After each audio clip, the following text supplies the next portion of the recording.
excited about being part of this podcast network in Wisconsin Association for Podcasts. And we're really happy about this donation. So we're asking people to go to visit us on either Facebook or wisconsinpodcast.com and make a donation. Proceeds raised this weekend will go towards providing food for struggling families throughout the state. And that's what I love. Wisconsin Mujer obviously encompasses the word Wisconsin. So Mujer means woman. Midwest Mujeres means Midwest women. So my first company was called Wisconsin Mujer, which is Wisconsin Woman. And from there, through conversations with other Latinas, local Latinas here in Wisconsin, primarily in Madison and Milwaukee, grew out this idea of this podcast.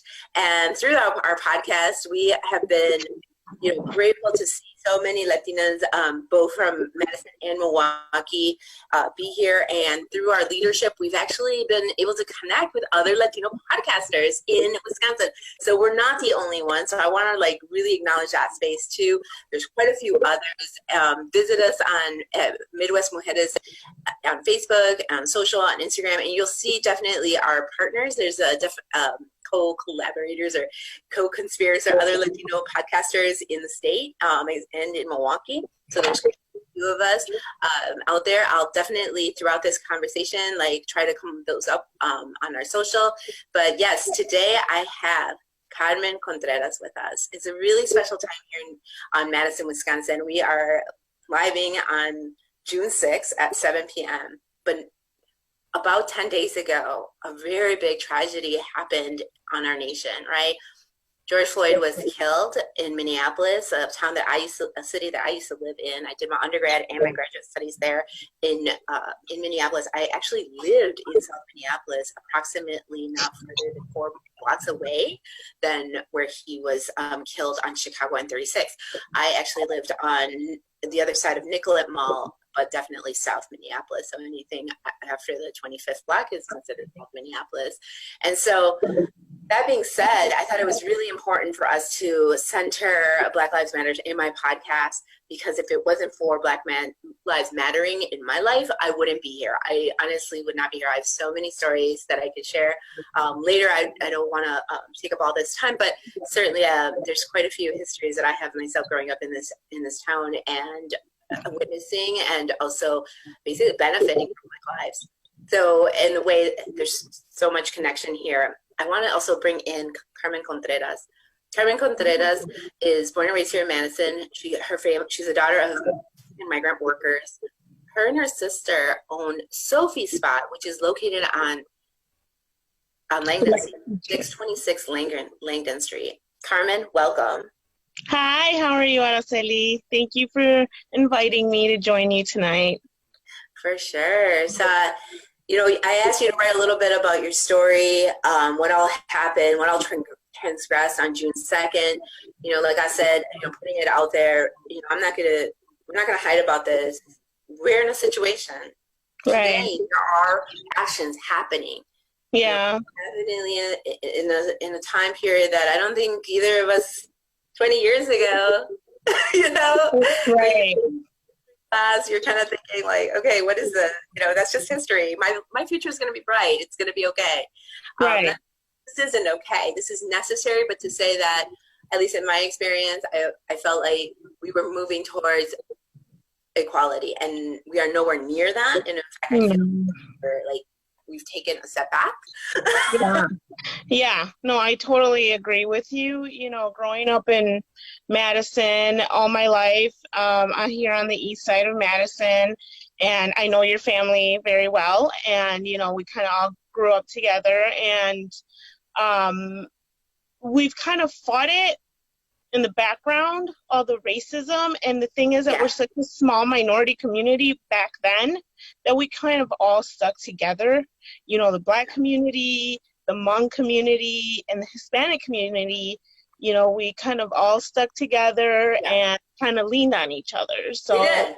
We absolutely did. If it wasn't one of us teaching another one English or another one teaching the other how to hustle through this very segregated, exclusionary community. I don't think either, but I mean, my gosh, you're a business, your whole family's a business owner. Yes. Yeah. Yes, we are. Like I said, my parents were migrant workers.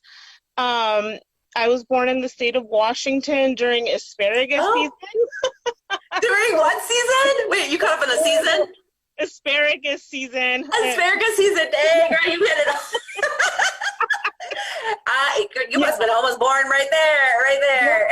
You don't even know. Oh, I'm sorry. My son is behind me. No, that's fine. I see, that's what Midwest Mujeres is about. It's familia. It's like familia and like getting in the crevices of our lives. And like, when do we organize? When do we do all this? Well, we're organizing 24/7.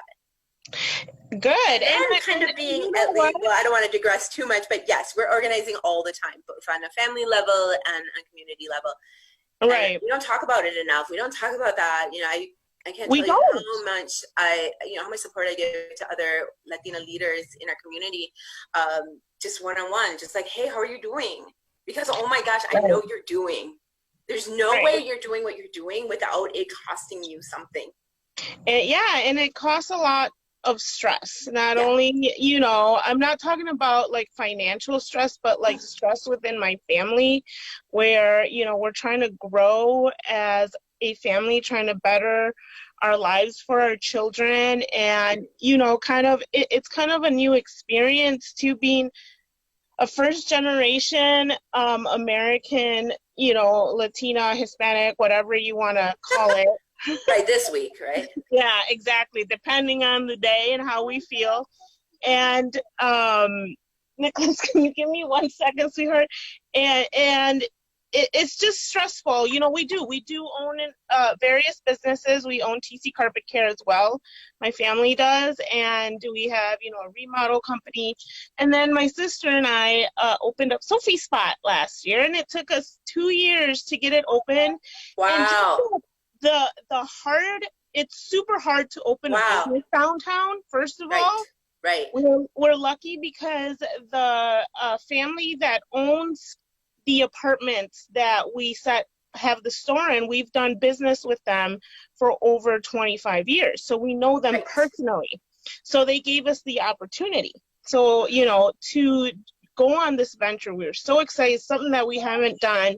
Took us, like I said, 2 years just going through all these steps that downtown requires, like zoning. We got the liquor license, but zoning didn't let us sell liquor or beer or anything. Where's that?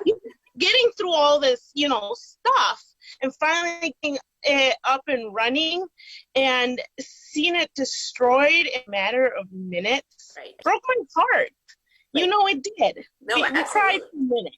We're not criers, but we did cry for a minute. Yeah. And it was devastating, but I know for a fact, and we made it very clear because the news tried to get us. They did. Oh, did they? Because they want that. They want that brown and black. They want that brown and black conflict. They always want us to hate on each other. Do they not? They always want us to hit on each other. But we know. I mean, Carmen, you remember. I mean, back in the day, there was like really only 4 or 5 families. What was the original 10, they say? Yeah. I always say I was the whatever, the stepchildren. Yeah. You guys were definitely a family, like we were saying, you were one of the first families to be here and so forth. And I think that taught us not to hate on our Black brothers and sisters simply because I don't know about you, but I remember educating my own family, telling them, that we can't be using those words no more. Using those bad words no more. We gotta learn to respect. We do, because like I said, my friends, even to this day, like I said, we all leaned on each other. We're all still kind of there for each other. So, when the news called, my sister and I sat down. I'm like, I know, Sandra, what their narrative is. They were dying for a minority business to be destroyed and for us to go on there upset and mad. And I said, no, we're not going to do that because we're not upset and mad. We're with the cause. We're with Black Lives Matter before it was Black Lives Matter, before it was that, we were always behind our Black brothers and sisters.